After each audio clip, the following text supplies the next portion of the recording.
सोहळ्यात मी प्राध्यापिका अनिता फुलवाडे आपल्या सर्व मान्यवरांचे आणि प्रेक्षकांचे सहस्नेह स्वागत करते। आपल्या शिवरायांच्या महाराष्ट्राला विविध लोककलांचा समृद्ध वारसा आहे। त्या वारसाचे जतन एवं संवर्धन करणे गरजेचे आहे। जागरण आणि गोंधळ ही महाराष्ट्राची सांस्कृतिक आणि धार्मिक परंपरा आहे। दैवत खंडोबा आणि कुलदेवता माता तुळजाभवानीला लोक बोललेल्या नवसाची पूर्ती झाल्यावर वाघ्या आणि मुरळी रात्रभर जागरण करून देवतांची आराधना, नृत्य आणि ताल आणि देवांची महिमा गाऊन करीत असतात। अशाच प्रकारची देवतांची महिमा गाण्यासंदर्भाचं पुस्तक जे आहे ते आपल्या डॉक्टर राजू सोनवणे सरांनी लिहिलेलं आहे। तर राजू सोनवणे सरांच्या द्वारा लिखित जागरण उपासना नाट्याचे बदलते प्रवाह या पुस्तक प्रकाशन समारंभात प्रारंभी मी मान्यवरांचे स्वागत करण्यासाठी लेखक राजू सोनवणे सरांना विनंती करते की त्यांनी स्वागत करावं।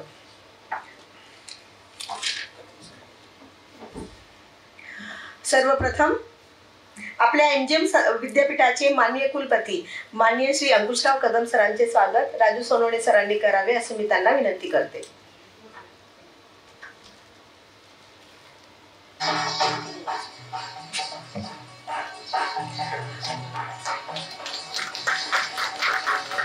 तदनंतर आपल्या एमजीएम विद्यापीठाचे कुलगुरू डॉक्टर विलास सपकाळ सरांचे स्वागत राजू सरांनी करावे अशी मी त्यांना विनंती करते।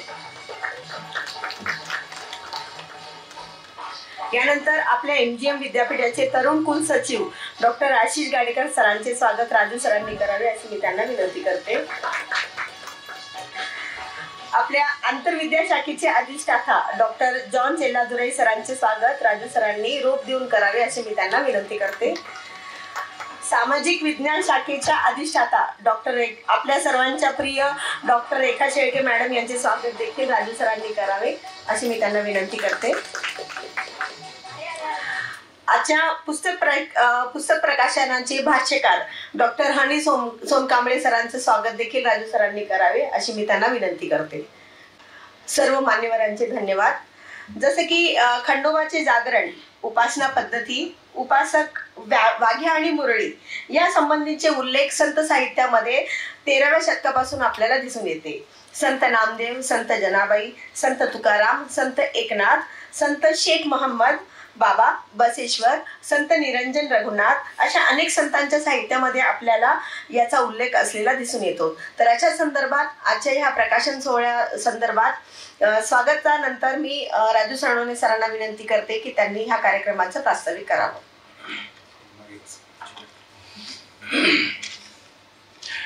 जमीर जिंदा रख, कबीर जिंदा रख, सुल्तान भी बन जाए तो दिल में फकीर जिंदा रख, हौसले के तरकश में कोशिश का वो तीर जिंदा रख, हार जा चाहे जिंदगी में सब कुछ मगर फिर से जीतने की उम्मीद जिंदा रख। थोडं इम्प्रेशन मारायसाठी शेर होता। मुळात आज मी वेगळ्या कैफियत मी यांचं मुळात आज वेगळ्या रूपामध्ये आहे, कारण रंगकर्मी किंवा कलावंत म्हणून स्टेजवर आम्ही कम्फर्टेबल असतो, तुम्ही पाहता। आज थोडं मला अवघडल्यावानी वाटते, कारण असं लेखक म्हणून असं बसलोय मी, पहिल्यांदा असं काही घडतंय की माझं पुस्तकाचं प्रकाशन होतंय। आता हे सगळं का जुळून आलं तर याच्या मागे थोडं जॉन सर यांची प्रेरणा आहे। त्यांनी खूप प्रेरित केलं कि ये अप्राइजल के लिए जरूरी है, किताब जरूरी है, असं करून मग मी मागे लागलो आणि 22 वर्षापूर्वी रजिस्ट्रेशन माझं जे झालं होतं ज्या विषयात PhDच्या 2013ला 2003ला आणि 10 वर्षानंतर PhD कंप्लीट झाली 2013ला। विषय आवडीचा होता, पण ते अशा तंत्रात बसून लिहिण्याचा त्याला मला खूप कंटाळा यायचा। मी 4-5 नाटकं पण लिहिली, पण की ते बसून लिहिले नाही। आम्ही डायरेक्ट प्रॅक्टिस केली, डायरेक्ट डायलॉग सांगितलं, तू हे म्हण, तू हे म्हण, आणि कंप्लीट झाल्यावर मग मी ते कोणाला तरी सांगायचो का आता हे लिहून काढ। तर मी 4 शॉर्ट फिल्म लिहिल्या, 4 लघुपट, 3 मोठे नाटकं आणि 5 एकांकिका. आणि ते लिहिल्याच नाही नुसत्या, तर त्याचे प्रयोग झाले. कारण नाटक हे लिहून पुस्तक प्रकाशित जरी झालं तर ते अपूर्ण असतं, त्याचा प्रयोग झाल्यावरच ते पूर्णत्वाला जातं. कथा कादंबरीचं तसं नाही, ते पुस्तक रूपानं प्रकाशित झालं तरी ते पूर्ण होऊ शकतं, कारण ते कोणीतरी वाचणारं असतं. नाटक हे वाचण्याची क्रिया नाही, ते तरी प्रयोग रूपानं सादर व्हावं. तर मी जॉन सरांना म्हणायचो की सर मैंने नाटक लिखे है बहुत, हाँ तो प्रकाशित करो, हे करो, पब्लिश करो. म्हणजे पब्लिश करायला आम्ही गरीब माणसं नाही जमत आमच्याकडून. नाही ऐसा नाही, ऐसा कुछ तो भी करनाच पडेगा. मग मी ते जो प्रबंध होता माझा तो पुस्तक रूपानं प्रकाशित करण्याचा मी त्याचा घाट घातला. आणि गेल्या म्हणजे 6 महिन्यापासून मी त्याच्याशी संबंधित थोडं राबत होतो. आणि ते करता करता एक शब्दवेध प्रकाशन संस्था आहे, आणि विशेष म्हणजे तो आपल्या इथे जर्नलिझमला शिपाई म्हणून होता, वैजनाथ वाघमारे साहेबांना माहीत आहे. त्यानं प्रकाशन संस्था काढली आणि ह्या व्यवसायात त्यानं बऱ्यापैकी यश मिळवलं. मग त्याला थोडंसं हाताशी धरून हे पुस्तक आज इथे आकाराला आलं. मुळात आता या पुस्तकाचं जे शीर्षक आहे, जागरण उपासना नाट्याचे बदलते प्रवाह. जागरण काय आहे तर हे तुम्हाला माहीतच असेल अनेकांना, की जागरण हे कुलाचार घालण्याची ही पद्धत आहे. ज्याचं जर कुलदैवत खंडोबा असेल तर लग्न किंवा मंगल कार्य प्रसंगी तो कुलाचार म्हणून घातला जातो. ज्यांची कुलदैवत तुळजाभवानी असेल तिथं गोंधळ घातला जातो. परंतु बऱ्याचदा सर्रास असा शब्दप्रयोग वापरला जातो, आमच्याकडे जागरण गोंधळ आहे. तर तो जागरण गोंधळ नसतं, ते जागरण वेगळं असतं, गोंधळ वेगळं असतं. तर मग या जागरणाच्या संदर्भात काय प्रवाह बदलत गेले याच्या संबंधी मी ते आमचं ते संशोधन होतं. मुळात मी लहानपणी शालेय जीवनात शिकत असताना त्या वाघ्यामुळे आता जे वाद्यसंगीत वाजलं ते जर कुठं कानावर ऐकू आलं की आम्ही तिथे जाऊन पाहायचो आणि रात्रभर त्या कार्यक्रमात बसायचो, वाघ्यामुळीच्या थोडक्यात कार्यक्रमाला. आणि ते इतकं आवडायचं लहानपणी की असं वाटायचं काय छान वाजतंय. आता मुळात पश्चिम महाराष्ट्रामध्ये दिंबडी जी खंजिरी असते ती वाजवली जाते वाघ्यामुळे, पण आपल्या मराठवाड्यात त्यांनी शाहिरांचा डब घेतलाय आणि तो डब वाजवतात. त्याच्यामुळे डब, तुंतुणं, टाळ आणि घाटी हे वाद्य, मुरळीच्या हातात घाटी असते. तर हे वाद्य, एवढ्या 4च वाद्यमेळामध्ये ते वाघ्यामुरळीचा जो कार्यक्रम आहे तो इतका रंगतदार आणि उठावदार होतो की तो रात्रभर चालतो. म्हणून त्याचं नाव जागरण पण आहे, की ते जागरण रात्रभर होतं. आता त्याला व्यवसायाचं स्वरूप आलं, कुलाचार म्हणूनही घातला जातो. थोडी आध्यात्मिक भीती आहे, पण लग्न झालं घरात तर हे घालावं लागेल, नाहीतर मग ते संसार सुखाचा होणार नाही वगैरे वगैरे. तर त्यामुळे त्याला थोडं आध्यात्मिक अधिष्ठान आहे. तसं आमच्या गावी म्हणजे कन्नड तालुक्यात चिंचोली इथं तमाशा आणि जागरण याचे खूप लहानपणापासून कार्यक्रम प्रयोग पाहत आलो. त्याच्यामुळे ते खूप अंगात भिनलेले. तमाशातला सोंगाड्यासुद्धा खूप अंगात भिनला आहे. म्हणून बऱ्याचदा आमच्या सादरीकरणामध्ये तो सोंगाड्या दिसतो किंवा वाघ्यामुरळीतला वाघ्या दिसतो. तर मग ह्या प्रकारावर आम्ही नाटक पण लिहिलं, जागरण असंच त्याचं नाव. त्याची एकांकिका पण आम्ही केली. वाघ्याचा रोल करणारा अमर सोनवणे माझा बंधू इथं आहे. आम्ही सवयीसारखी मानाची स्पर्धा आहे मुंबईला अंतिमला गेलो, म्हणजे अंतिमला जाणं पण खूप मोठं आहे, अशा ठिकाणी गेलो. रंगसंगीत पुण्याची एक मोठी स्पर्धा आहे, तिथेही जागरण ही अंतिमला निवडली गेली आणि अंतिमला तिला 2nd प्राइज होतं. का तर त्याच्यात लोकसंगीताचा आम्ही सुरेल वापर केला होता. त्यामध्ये पहिल्या प्रयोगात तर गीता अग्रवाल नावाची आमच्या सोबत होती, जी आता लापता लेडीजमध्ये होती बघा. ती किरण आमिर खानचा जो सिनेमा लापता लेडीज, त्याच्यामध्ये ती चांगल्या महत्त्वपूर्ण भूमिकेत त्या हिरोच्या आईचा रोल तिने केला. तर त्यावेळेला शशिकांत भरणपूरकर सर पण आमच्या मागे लागून या जागरणाचे प्रयोग त्यांनी बऱ्याच ठिकाणी महाराष्ट्रात करून घेतले. आणि मग याच्यावरच आपण असा संशोधन प्रकल्प राबवूया म्हणून हे मनात आलं. आणि तिथून पुढं मग हे पुस्तक फक्त हे तंत्रात बसवण्यासाठी मला खूप मेहनत घ्यावी लागली. कारण मला सरसकट जर बसून लिहायचं म्हटलं तर एखाद्या वेळेला लिहिल मी, पण ते संदर्भ घ्या, त्याचा ते ग्रंथ वाचा, त्याचे ते आकडे टाका, ते बरंच काय काय.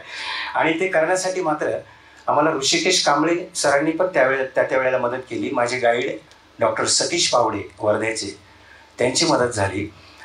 परभणीचे डॉक्टर साहेब खंदारे यांचंही मार्गदर्शन त्या वेळेला लाभलं. त्याचप्रमाणे एक करमाडाचे कॉलेजचे सुखदेव पोटदुखे म्हणून प्राध्यापक आहे, त्याशिवाय नवनाथ गोरे म्हणून प्राध्यापक आहे, यांचं मोलाचं सहकार्य लाभलं आणि ते प्रबंधही आकाराला आला आणि आज ते पुस्तक रूपानं तुमच्यासमोर हे होत आहे.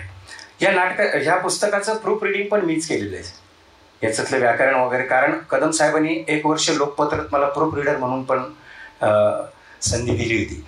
तर ते प्रूफ रिडिंग तिथे शिकल्यामुळे त्याचा हा फायदा झाला की याचं प्रूफ रिडिंग पण मीच केले. नाही, चांगले केले, तुम्ही पाहू शकता. एखादी नजरेच्या याच्याला झाली तर होऊ शकेल, पण आपले इथे प्रूफ रिडर आपले राम गायकवाड सर आहे, मी त्यांनाही वाचायला देईल आणि त्यांनी मला सांगावं की प्रूफ रिडिंगमध्ये काय चुका झाल्या. तर मला सांगायचं आहे की नाटक लिहायला कम्फर्टेबल आहे, नाटक बसवायला. एखादा विषय दिला तर आम्ही तो फुलवत नेऊ शकतो. पण अगदीच असं एखादा आता परत सांगितलं, संशोधन प्रकल्प आम्हाला मागे आपल्या MGM विद्यापीठाचा एक फेलोशिपसाठी एक रिसर्च प्रोजेक्ट सांगितला होता आणि तो मी सबमिट पण केला आहे.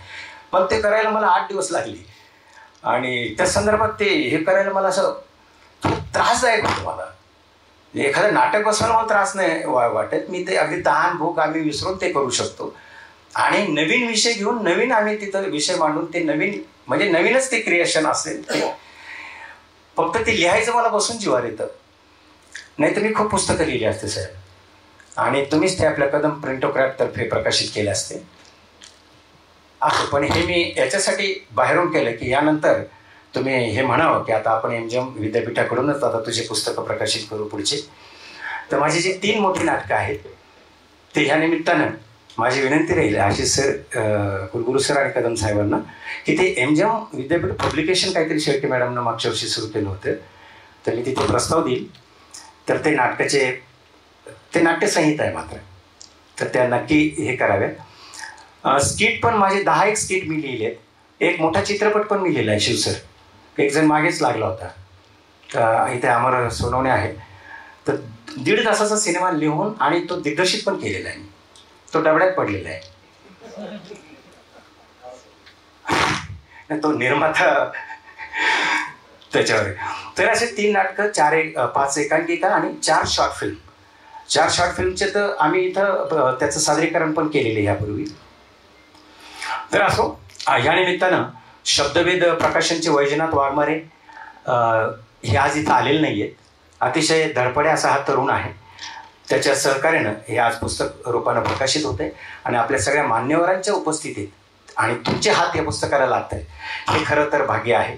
आणि त्यासाठी आम्ही 11ची वेळ 12च काय दिवसभर पण आम्ही थांबलो असतो. मी पुढील संचालन करण्यासाठी फुलवाडे मॅडम यांना.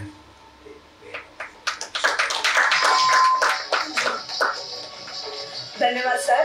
एक विविध दृष्टिकोनाने विविध अष्टपैलू असणारे लेखनासंदर्भात त्यांचं कार्य आपल्याला दिसून येतं. त्यांनी जे विविध प्रकारचं नाट्यसाहित्य लिहिलंय त्याबद्दल त्यांचं अभिनंदन आहे सर्वांकडनं.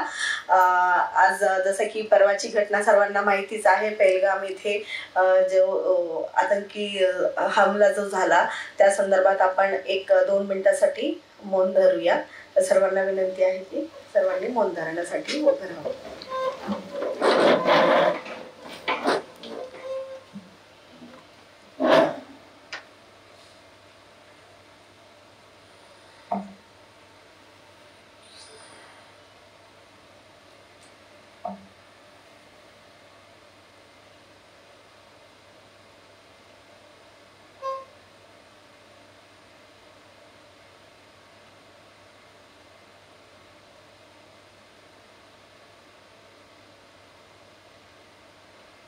ओव्हर.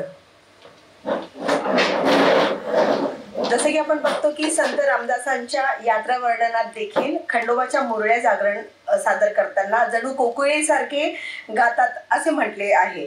खंडोबाचे जागरण कुळधर्म, कुलाचार, विधिनाट्य म्हणून सादर होते.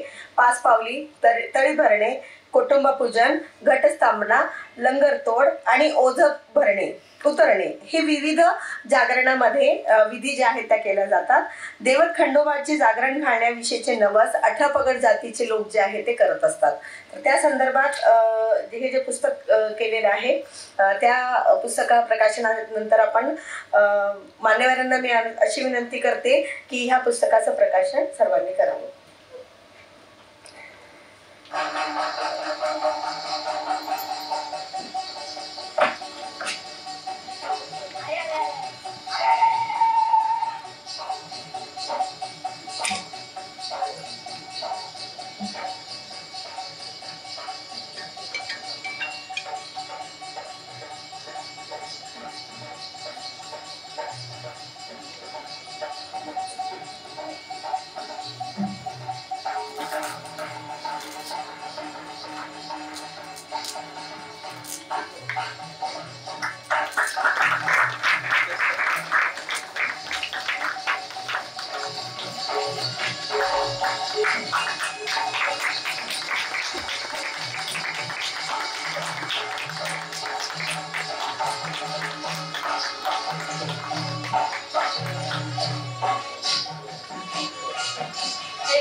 धन्यवाद सर्वांचे.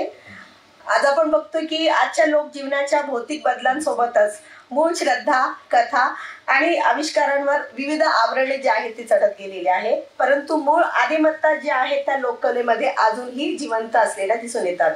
म्हणूनच गोंधळाला जे आहे ते आदी लोकनाट्य देखील म्हणतात. तर ह्या आदी लोकनाट्या संदर्भात मी आपले डॉक्टर सपकाळ सरांना अशी विनंती करते की त्यांनी ह्या संदर्भात भाष्य करावं.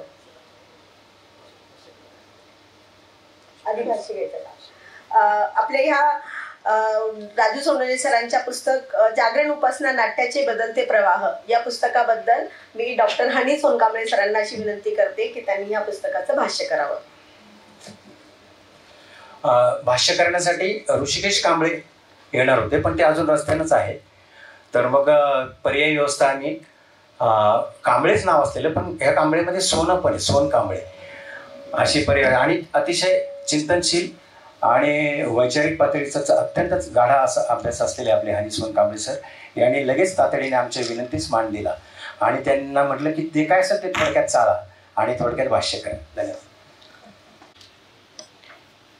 प्राध्यापक राजू सोनवणे सर यांच्या जागरण उपासना नाट्याचे बदलते प्रवाह या पुस्तक प्रकाशन सोहळ्याच्या प्रसंगी एमजीएम विद्यापीठाचे आदरणीय कुलपती, आमचे मार्गदर्शक माननीय अंकुशराव कदम सर, एमजीएम विद्यापीठाचे कुलगुरू माननीय डॉक्टर विलास सपकाळ सर, कुलसचिव डॉक्टर आशिष गाडेकर सर, त्याचबरोबर विचारमंचावरती उपस्थित असलेल्या सामाजिक शास्त्राच्या अधिष्ठाता डॉक्टर रेखा शेळके मॅडम, त्याचबरोबर डॉक्टर जॉन चल्लादुराई सर आणि पुस्तकाचे लेखक डॉक्टर राजू सोनवणे सर, सभागृहामध्ये उपस्थित सर्व विद्यार्थी, संशोधक, प्राध्यापक, बंधू आणि भगिनी. तसं पाहिलं तर या पुस्तकाचं नाव जागरण उपासना नाट्याचे बदलते प्रवाह असं आहे आणि या पुस्तकावरती बोलण्यासाठी आमचे मार्गदर्शक प्राध्यापक डॉक्टर ऋषिकेश कांबळे सर या ठिकाणी येणार होते, परंतु कांबळे सरांना मी फोन केला की सर किती वाजता पोहोचताय, तर त्यांनी मला सांगितलं की मी उमरग्याला कार्यक्रमाला होतो आणि मला पोहोचायला वेळ लागेल. आणि मग त्यानंतर राजू सोनवणे सरांना मी हा निरोप देण्यासाठी फोन केला की डॉक्टर ऋषिकेश कांबळे सरांना यायला वेळ लागणार आहे, 2-2.5 तास त्यांना कदाचित पोहोचायला लागतील. तर ते म्हणाले की काय झालं, कांबळे सर नसले म्हणून सोनकांबळे आहे इथं आणि हा देखील एक बदलता प्रवाह आहे. आणि मग कांबळेच्या ठिकाणी सोनकांबळेला उभं केलं गेलं. खरं तर ऋषिकेश कांबळे सरांच्या बाबतीमध्ये हे माझ्यासोबत काही पहिल्यांदा झालेलं नाही. जेव्हा जेव्हा शहरात किंवा शहराच्या बाहेर कुठे कार्यक्रम असतात, ऋषिकेश कांबळे सर असं कुठेतरी असतात, त्यावेळेस ते मला फोन करतात आणि सांगतात की हनी तुला जायला पाहिजे. असं बऱ्याच वेळेस झालेलं आहे आणि मग अर्ध्याच तासात पोहोच असंही असतं कधी कधी. आणि त्याच्यामुळं याची एक सवय झाल्यासारखं झालेलं आहे आता की. पण पुस्तकावर बोलणं हे खूप थोडंसं अवघड काम असतं, व्याख्यानाला जाणं गोष्ट वेगळी असते, पण पुस्तक वाचावं लागतं. आणि मग मी सोनवणे सरांना म्हणालो की पुस्तक कुठे आहे, तर ते म्हणाले अजून माझ्याही हातात आलं नाही. आणि मग मी त्यांच्या डिपार्टमेंटला पोहोचलो, त्यांना म्हटलं पुस्तक दाखवा कसं आहे ते तरी. तर ते म्हणाले की आत्ताच एका मुलाला पुस्तक आणायला पाठवलेलं आहे. आणि अशा परिस्थितीमध्ये मी आपल्या समोर उभा आहे. खरं तर एखाद्या प्राध्यापकांना असं करणं बरोबर नाही की आपली जर त्या विषयाची तयारी नसेल, आपण जर ते वाचलं नसेल तर आपण त्यावरती बोललंही नाही पाहिजे. पण आता संकट काळामध्ये काहीतरी आपण त्याला पुढे वाहून नेलं पाहिजे असंही आहे. तसं पाहिलं तर या पुस्तकामध्ये जो जागरण नावाचा जो प्रकार सोनवणे सरांनी मांडलेला आहे तो आपल्या सगळ्यांना परिचित आहे की हा जागरण नेमका कोणी घातला जातो. आणि मी असं ठरवलेलं होतं की पुस्तक माहित नसलं तरी काय झालं, राजू सोनवणे सर आहेत त्यांच्याविषयी आपण बोलूया. पण प्रॉब्लेम असा झाला की त्यांनी स्वतःविषयी बरंच काही बोलले, त्याच्यामुळे मला माझी अडचण झाली परत.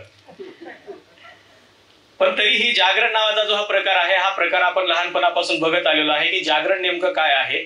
परंतु आता लोकांनी ह्या शब्द दोन्ही एकत्र केलेले आहेत की जागरण आणि गोंधळ हा एकच आहे असं समजायला लागलेले आहे. त्याचं कारण असं आहे की हा काही आता धार्मिक सण राहिलेला नाही, हा आता राजकीय सण झालेला आहे.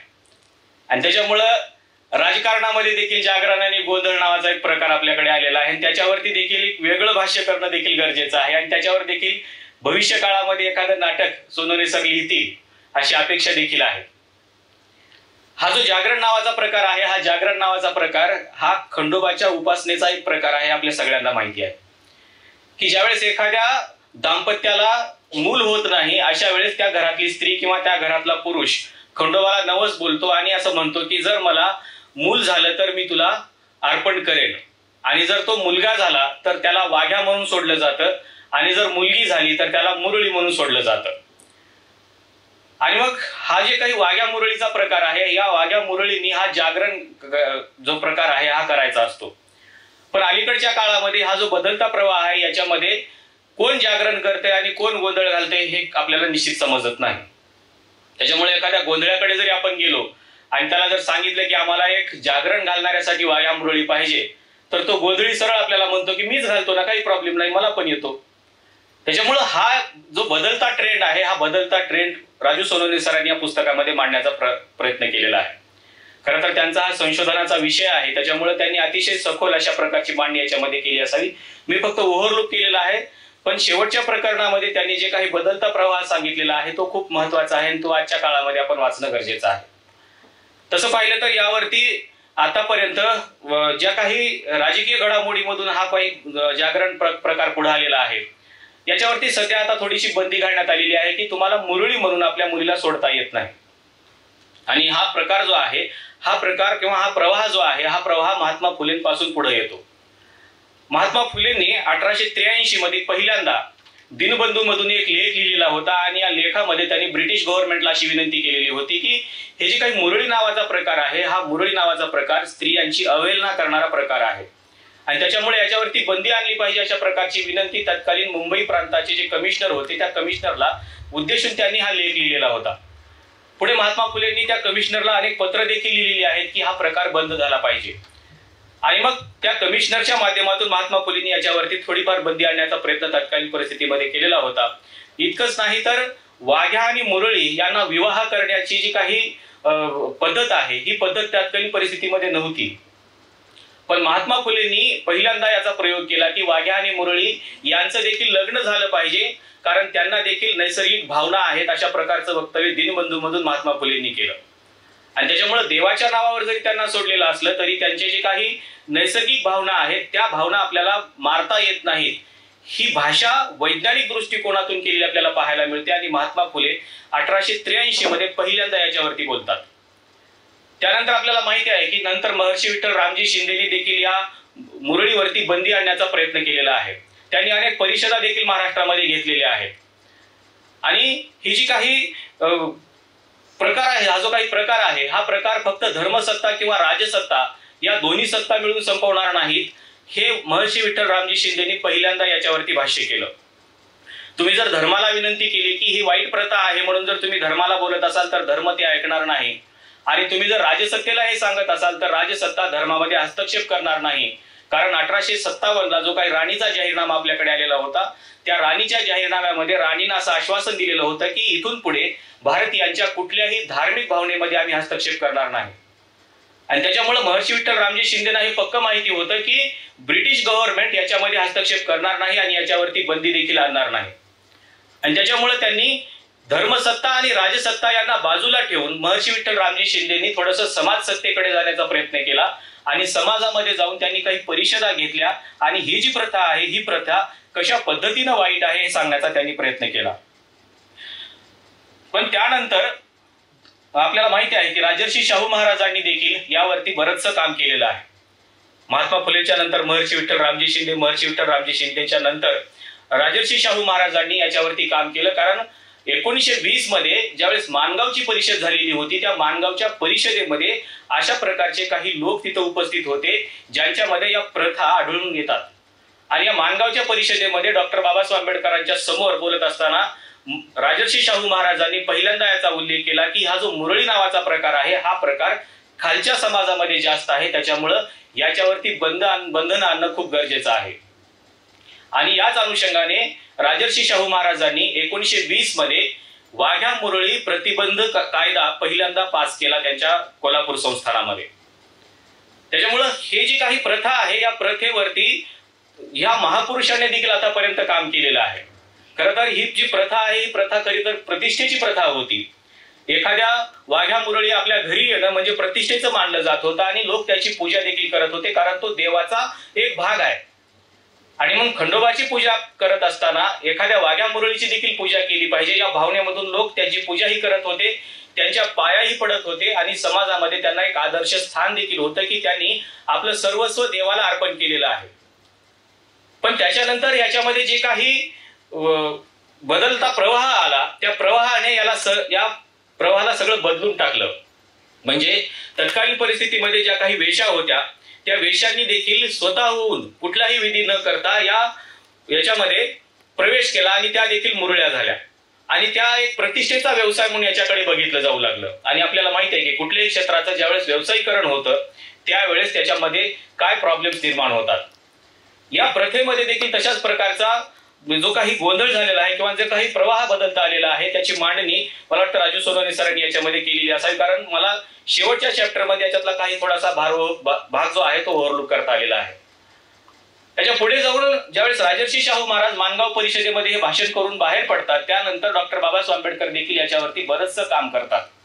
आणि ते या अस्पृश्य समाजासाठी जेव्हा काम करतात त्यावेळेस त्यांनी जी काही संस्था उभी केलेली होती 1924 ला बहिष्कृत हितकाढणी सभा, या बहिष्कृत लोकांना प्रतिष्ठेची वागणूक मिळावी यासाठी डॉक्टर बाबासाहेब आंबेडकर काम करत होते. आणि त्यांना असं वाटत होतं की आपल्या समाजामध्ये असलेल्या ज्या काही या अप्रतिष्ठित ज्या काही गोष्टी आहेत या बाहेर काढल्या पाहिजेत. आणि म्हणून त्यांनी अशा प्रकारच्या बऱ्याचशा गोष्टी ज्या आहेत या गोष्टी आपल्या समाजामधून बाहेर काढण्याचा प्रयत्न केलेला आहे. महर्षी विठ्ठल रामजी शिंदेनी ज्या काही परिषदा घेतलेल्या होत्या त्या परिषदेमध्ये त्यांनी हे ठराव देखील पास केलेले होते की इथून पुढे आमचा समाज अशा प्रकारच्या वाघ्या किंवा मुरळी देवाला सोडणार नाही. आणि म्हणून अशा प्रकारचे जी काही ठराव होते या ठरावावर देखील बरंच या नंतरच्या कालखंडामध्ये कायदे देखील झालेले आपल्याला पाहायला मिळतात. जसे महर्षी विठ्ठल रामजी शिंदे असतील, राजर्षी शाहू महाराज असतील किंवा डॉक्टर बाबासाहेब आंबेडकर असतील यांच्या या विचार प्रवाहाला घेऊन बरेचसे कायदे देखील झालेले आपल्याला पाहायला मिळतात. यातला एक किस्सा डॉक्टर बाबासाहेब आंबेडकरांच्या आयुष्यामधला खूप महत्वाचा आहे जो 1946 ला घडलेला होता. डॉक्टर बाबासाहेब आंबेडकर या प्रथेवरती तर काम करतच होते, त्यावरती बंदी आणण्याचाही प्रयत्न करत होते, काही कायदे करण्याचाही प्रयत्न करत होते.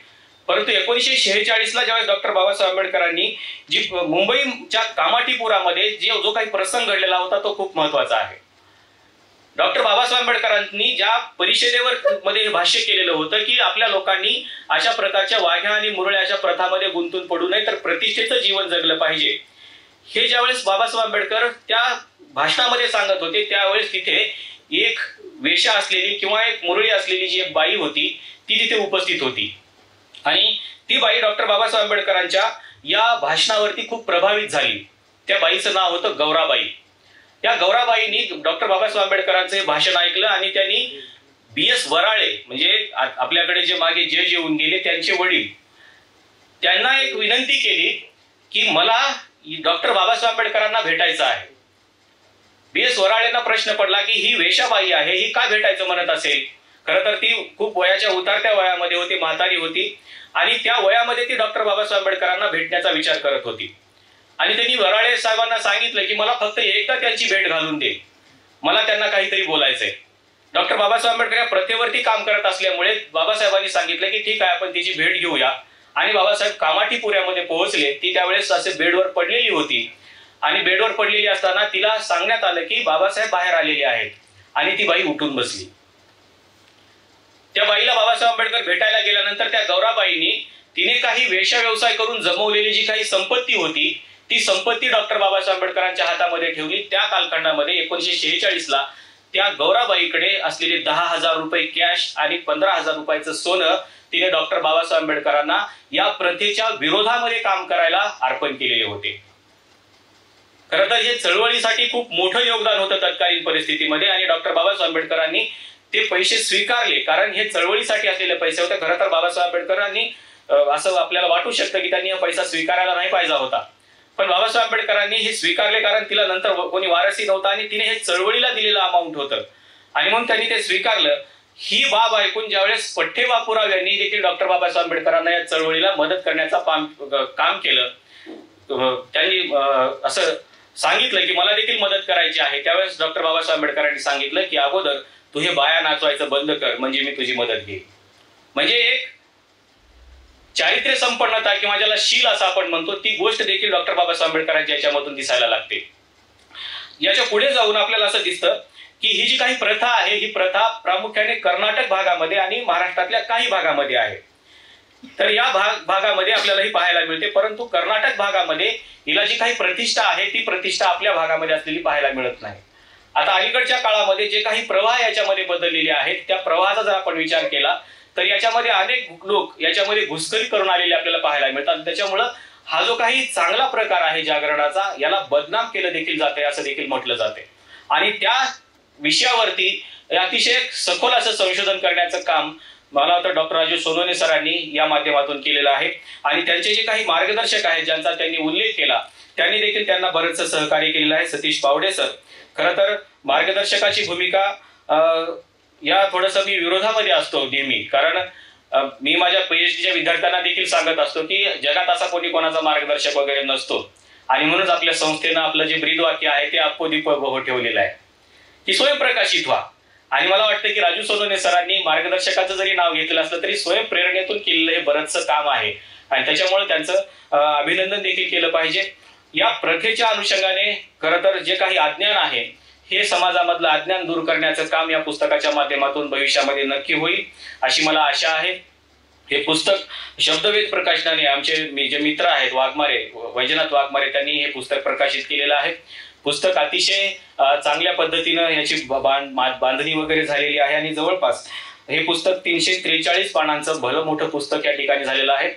खरं तर सगळं पुस्तकाविषयी बोलता आलं असतं जर पुस्तक थोडंसं लवकर हातामध्ये आलं असतं, पण तरीही थोडक्या वेळामध्ये या प्रथेच्या अनुषंगाने आणि या पुस्तकाच्या अनुषंगाने मी या ठिकाणी भाष्य करण्याचा प्रयत्न केलेला आहे. तसं बोलण्यासारखं बरंचसं काही आहे, पण अनेक मान्यवर मंडळी या ठिकाणी बोलणार आहेत, त्यामुळं मी थोडंसं आवर्त घेतो आणि पुन्हा एकदा राजू सोनवणे सरांना मी शुभेच्छा देतो आणि भविष्यात त्यांच्या हातून अशाच प्रथा ज्या काही महाराष्ट्रामध्ये आहेत त्याच्यावरती एक वेगळं जागरण करणारं पुस्तक भविष्यामध्ये आणखी येईल अशी आशा करतो आणि थांबतो. पुन्हा एकदा त्यांना खूप खूप शुभेच्छा देतो. धन्यवाद. आपल्या देशामध्ये ज्या 52 कला आहेत त्यापैकी लोककले विषयी विधिनाट्य जे आहे त्या विधिनाट्याबद्दल सरांनी जे भाष्य केले ते आपल्यासाठी खूप नवीन होतं. वाघ्या आणि मुरळी यांचा संवैधानिक जो संबंध आहे तो संबंध देखील त्यांनी ऐतिहासिक उजळणी करून आपल्याला देण्याचा प्रयत्न केला आणि आपल्या ज्ञानामध्ये भर पाडली. त्याचप्रमाणे गौराबाईचं जे संदर्भ दिलं डॉक्टर बाबासाहेब आंबेडकरांविषयीचं ते देखील आपल्यासाठी नवीन होतं. तर सरांनी जे भाष्य केलं ते आपल्यासाठी खूपच नवीन ज्ञानामध्ये भर पाडण्याचा प्रयत्न त्यांनी केला. धन्यवाद सर. यानंतर आपले सगळ्यांचे माननीय डॉक्टर विलास सपकाळ सरांना मी विनंती करते की त्यांनी या विषयावर थोडं भाष्य करावं. लिहिलेलं जागरण उपासना नाट्याचे बदलते प्रवाह या पुस्तकाच्या विमोचन प्रसंगी उपस्थित असलेले आदरणीय कुलपती अंकुशराव कदम सर, माझे विद्यापीठातील सहकारी आणि बंधू भगिनींनो, आपल्याला कल्पना आहेच की पूर्वीपासनं ज्या कला तयार झाल्या आणि त्या पद्धतीने त्याचं समाजामध्ये त्या मिसळून गेल्या, त्या फार महत्त्वाचं काम करत होतं. अवेअरनेस करण्याचं, ज्ञानाचा प्रसार करण्याचं, त्याचबरोबर लोकांना एकत्रित आणण्याचं. म्हणजे गावागावामध्ये जेव्हा संध्याकाळच्या वेळेस काही कीर्तनं व्हायचे किंवा प्रवचन व्हायचे, त्याचबरोबर अशा पद्धतीच्या ज्या कला होत्या तर त्या it was the most effective way of education.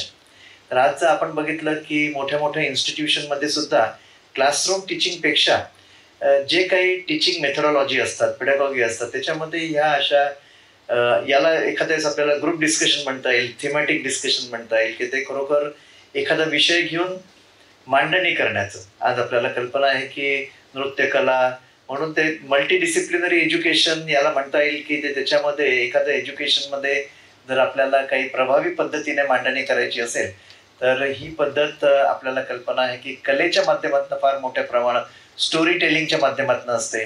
तर या खरोखर हा जो प्रकार आहे त्याच्या is a best methodology or pedagogy for teaching, learning and creating awareness. आणि तो खूप इम्पॅक्टफुल असायचा आणि इझी टू ॲक्सेप्ट पण असायचा. म्हणजे ज्या पद्धतीने सांगण्यात यायचं आणि त्याला मग जोड ही ट्रॅडिशन असेल, कल्चर असेल, कस्टम्स असतील, रिलिजन असेल, पण it was very closely associated with natural phenomena. म्हणजे एखाद्या आपल्या ह्या गोष्टी सकाळच्या वेळेस होणार, संध्याकाळी होणार, जागरण असेल, आपल्याला कल्पना आहे की जागरण करण्याच्या मागे सुद्धा एक सायंटिफिक रिझन आहे की त्या विशिष्ट दिवशीच का बरं जागरण करायचं. तर तुम्ही लोक एकत्र येतात आणि त्या पद्धतीने एखाद्या विषयावर चिंतन मनन केलं जातं आणि ही पद्धत महत्वाची आहे. म्हणजे पुष्कळदा आपल्याला कल्पना परीक्षा आली की विद्यार्थी रात्रभर जागरण करतात. तर ते जागरण करतात याच्यासाठी की त्यांना ते रिव्हिजन करायचं असतं, त्यांना ते गोष्टी माहिती नसतात, मग ग्रुपमध्ये येऊन सुद्धा जागरण करतात. सो बेसिकली एखाद्या विषयाचं खरोखर जर चिंतन मनन करायचं असेल तर सकाळी जशी वेळ असते तशी रात्री सुद्धा, पण रात्रीचं हे चिंतन मनन ग्रुप डिस्कशन सारखं असतं आणि सकाळचं असतं ते सेल्फ, त्याला मोटिवेशन म्हणता येईल. तर या मेथडॉलॉजी होत्या पूर्वीच्या. आणि आपल्याला कल्पना असेल की तुकडोजी महाराजांचं खंजेरीचं भजन सुद्धा फार एक इफेक्टिव्ह पद्धतीचं असायचं. तर खंजेरीचं भजन फार प्रसिद्ध आहे विदर्भामध्ये आणि पूर्ण भारतभरामध्ये, की स्वतः तुकडोजी महाराज प्रभावी पद्धतीने ग्रामगीता सुद्धा सादर करायचे. तर आपल्याकडे सुद्धा आपण एक कार्यक्रम केला होता की ज्याच्या माध्यमातून पण अशा कलांचा एक शिक्षण प्रवाहामध्ये किंवा शिक्षणाच्या पद्धतीमध्ये अविभाज्य घटक म्हणून आपण ठेवलेला आहे.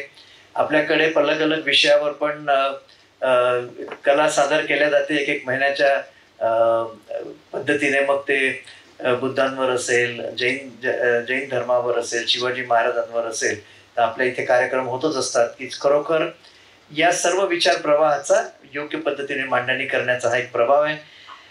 विद्यापीठाच्या वतीने नेहमीच शिक्षकांना प्रोत्साहित करण्यात येते की आपण बुक चॅप्टर लिहा, पुस्तकं लिहा, पब्लिकेशन करा, की जेणेकरून प्लॅगरिझमच्या पास करून, म्हणजे याच्यात मी बघितलं की रेफरन्सेस चांगले दिलेले आहे आणि रेफरन्सेसच्या माध्यमातून तुम्ही जी माहिती उपलब्ध आहे त्याचं क्रिटिकल अनालिसिस करून या ठिकाणी मांडणी केली आहे.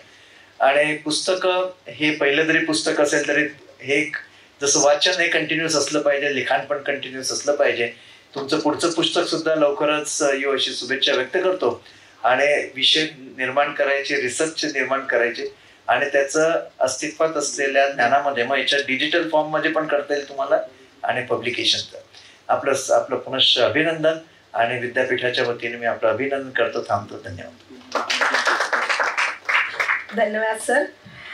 चिंतन मनन ही स्वयं अध्ययनाची जी पद्धत आहे त्या पद्धतीवर सरांनी भाष्य केलं आणि तुकडोजी महाराजांचा जे संदर्भ दिला तो खूपच संयुक्तिक होता, त्यामुळे धन्यवाद सर. त्यानंतर मी आपल्या MGM विद्यापीठाचे कुलसचिव डॉक्टर आशिष गाडेकर सरांना विनंती करते की त्यांनी मनोगत व्यक्त करावं.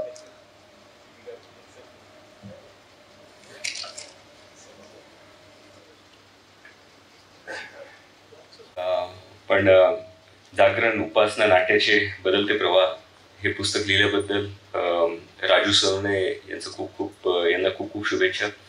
त्यांनी नेहमीच नाटक केलेले, नाट्य रचवलेले आहेत आणि थोड्या वेळातच त्यांनी केलेले आहेत. पण ह्या पुस्तकामागे दिसते की त्यांनी बरीच वैचारिक भूमिका सुद्धा घेतलेली आहे. ह्या पुस्तकाविषयी तर सोन कांबळे सर पण बोललेत, सर्वजण आपले ऑनरेबल व्हाईस चान्सलर सुद्धा बोलले आणि सर बोलतील. एवढंच म्हणू शकतो की जेव्हा पण आपण राजू सोनंना भेटतो किंवा बोलतो तर सगळ्या काही गोष्टी, दुसऱ्या गोष्टी आपण विसरून जातो आणि एक प्रसन्नता निर्माण करतात. ते हे मी एकदम साक्षीदार आहे याचं.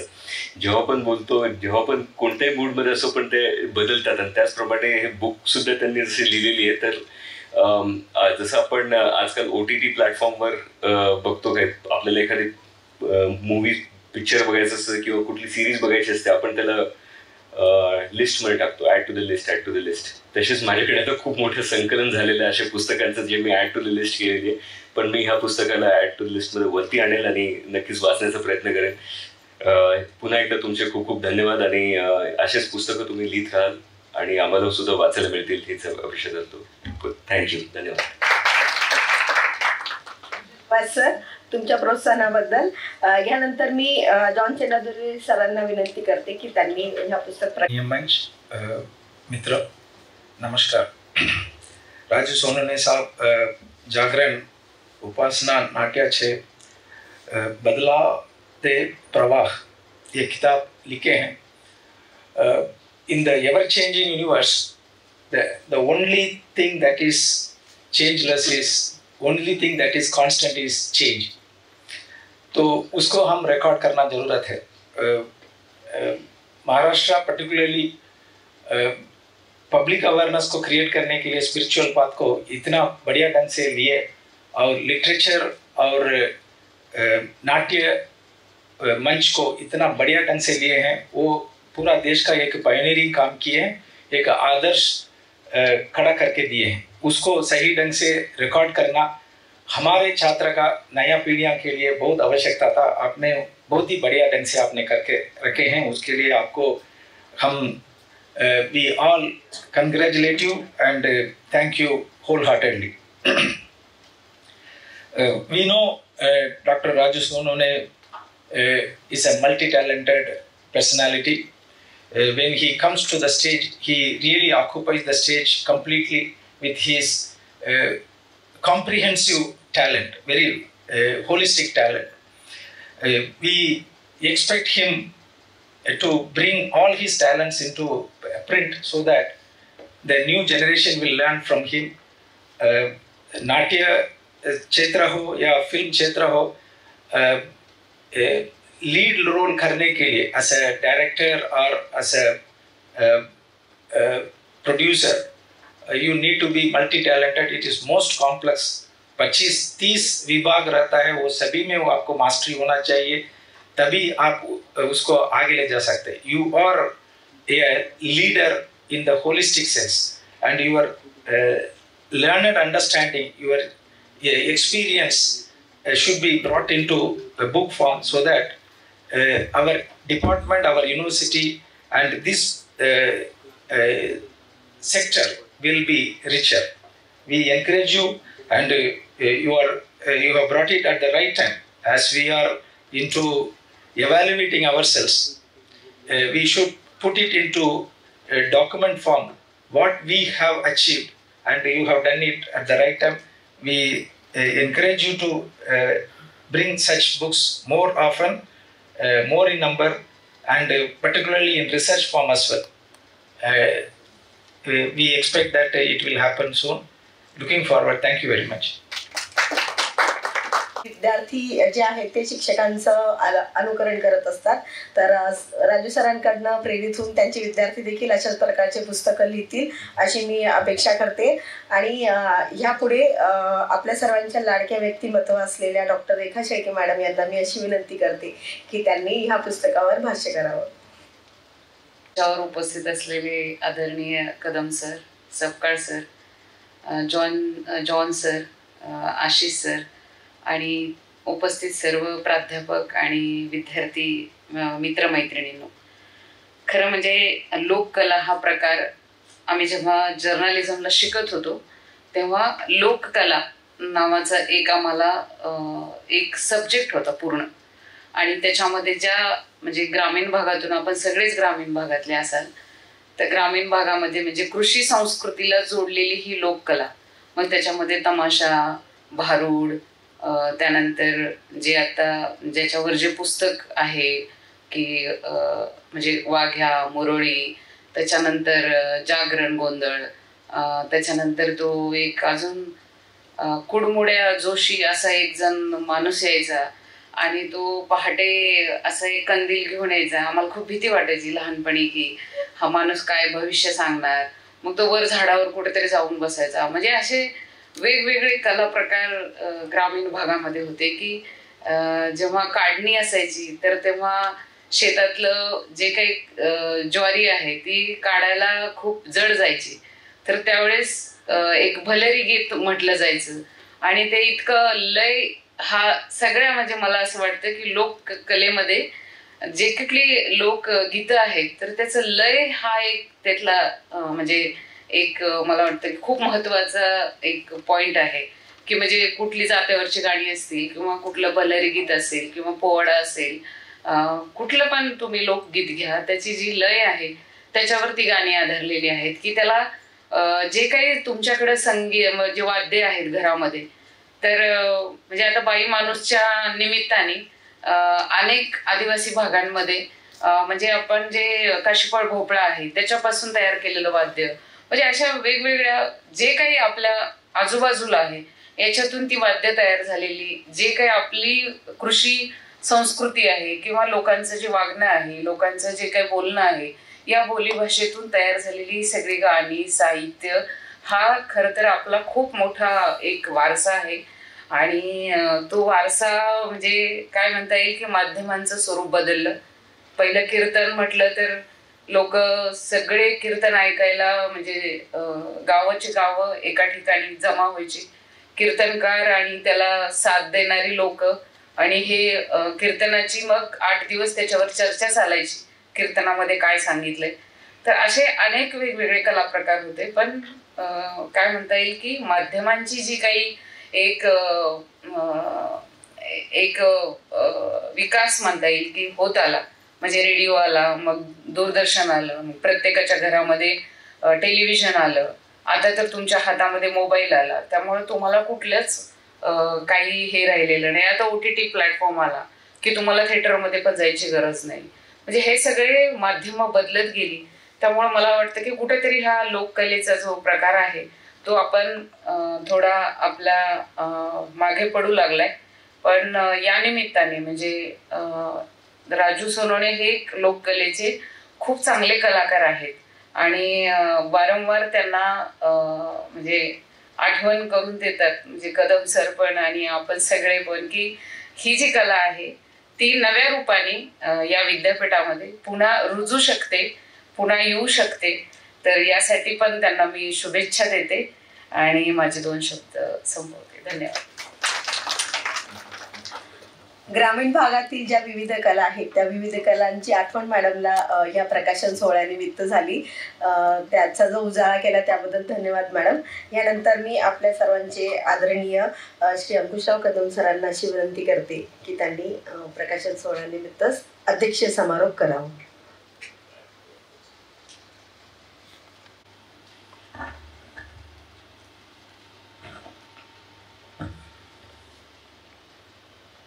नमस्कार.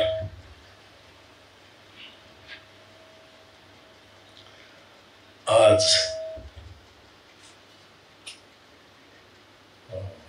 आता गुरुदेव म्हणायला हरकत नाही तुला. सोनवणे पुस्तक लिहून खरंच विद्वान झाला असतो. नाही, आधी मला माहित आहे काय होतो आपण.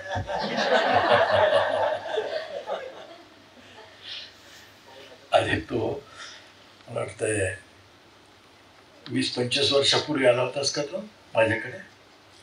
हा जॉब मागायला आला होता.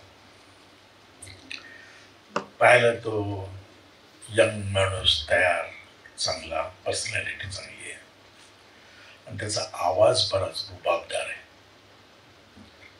तर मी म्हटलं ठीक आहे, आता याला जॉब कुठला द्यायचा. तर पूर्वीचे जे टेलिफोन एक्सचेंज होते ना आपले, PABF काहीतरी म्हणायचं त्यांना, तर त्या टेलिफोन ऑपरेटर म्हणून त्याला जॉब दिला.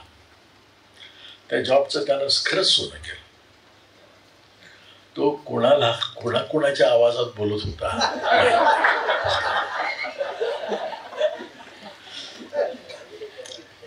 एके दिवशी बरेच कंप्लेंट येऊ लागल्या. आमच्याकडे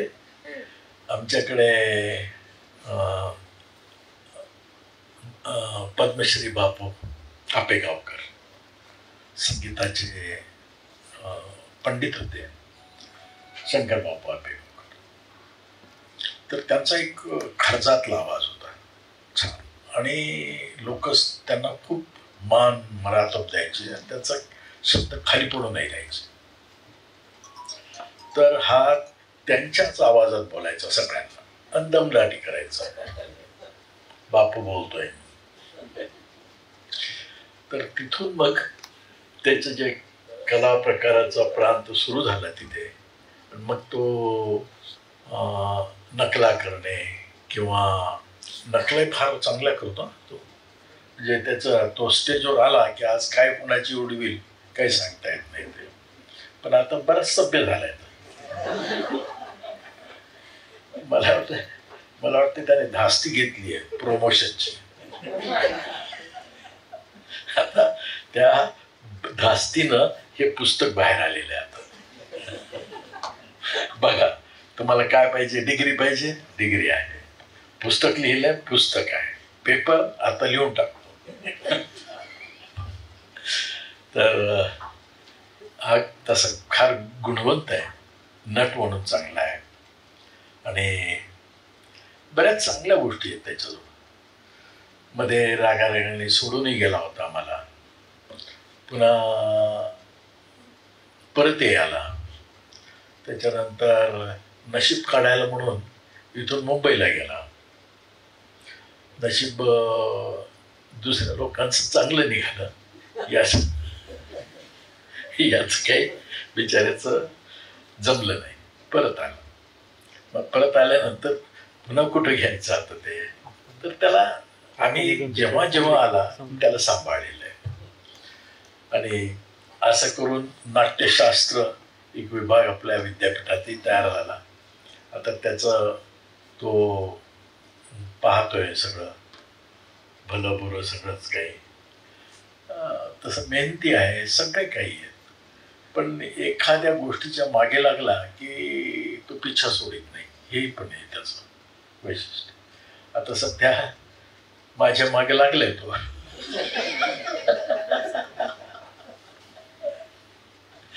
पण आता मी त्याला सांगितलेलं आहे की हे विद्यापीठाची सिस्टीम आहे, आता त्याच्याप्रमाणे करायचं. तर त्याला विद्यापीठातून कळलं की पुस्तक लिहावं लागतं.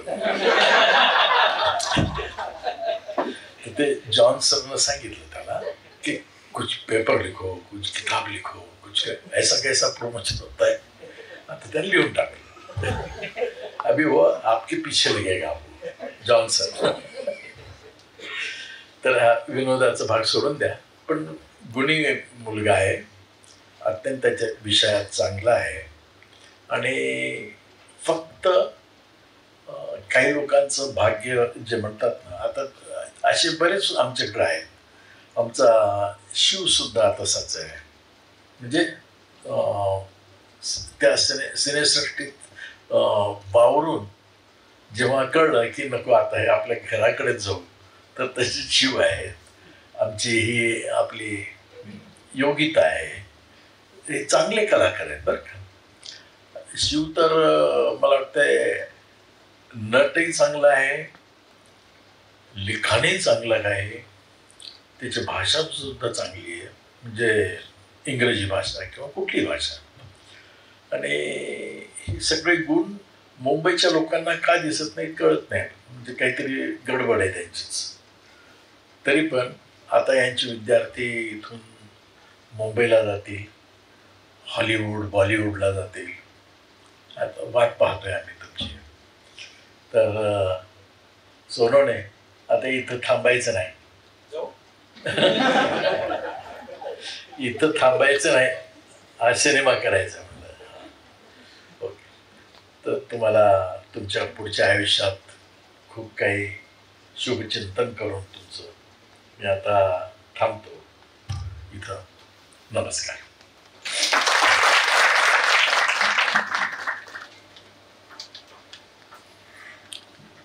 धन्यवाद सर. राजू सरांच्या मिमिक्री किंवा नकला करण्याबद्दल सरांनी जे काही आपल्याला अनुभव सांगितले ते सर्वांसाठी परिचितच होते, परंतु सरांचे आशीर्वाद जे आहेत ते आपल्या सर्वांसोबत आहेत आणि सरांचं मार्गदर्शन आम्हाला असंच लाभत राहावं आणि आमचा विकास जो आहे तो असाच होत राहावा. त्यासाठी धन्यवाद सर. यानंतर ह्या कार्यक्रमाचं आभार प्रदर्शन करण्यासाठी मी डॉक्टर अमरदीप असोलकर सरांना विनंती करते की आभार प्रदर्शन करावं.